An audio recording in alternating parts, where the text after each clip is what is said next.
market watchers, Nicole Webb and Aaron Gibbs. Aaron, let me start with you because more recently you've been a little cautious.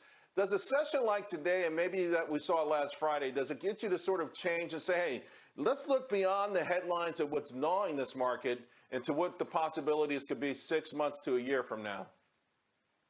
Yeah, absolutely. And while I have been more cautious on when we were really highly valued, I was actually pretty comfortable with the entire decline in the last 2 weeks of September. And I may have gotten in a bit early, but I did add to some of the more beaten up stocks like Salesforce and Applied Materials.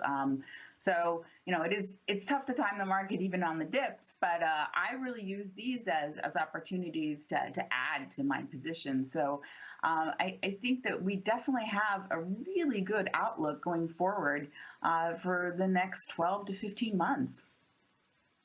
It's interesting because it's tough to time the dip, but when you talk about a company like Salesforce or Applied Materials in a long-term portfolio, I'm always going to sleep well at night, even though they're high beta names. I'm just, Aaron, what do you think the biggest risks are right now for the remainder of the year?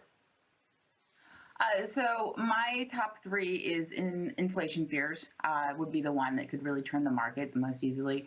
The second would be another sort of variant that would send economies into closing down and slowing down globally, not just within the U.S. And then the third is really massive deterioration in China, seeing more defaults and slowing growth there.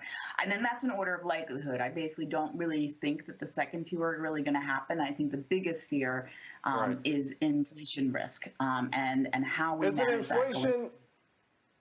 Is it inflation because of what it might force the Fed to do, or is it inflation because of what it might do to bottom lines? I mean, in other words, a lot of folks are saying, ride it out, demand will hold, and when prices come down just a little bit, the consumer will reappear.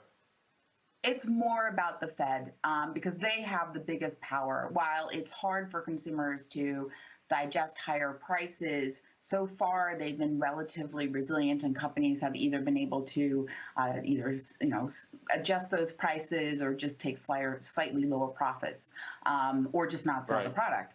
But it's Right. really about the Fed that has the biggest impact on the market.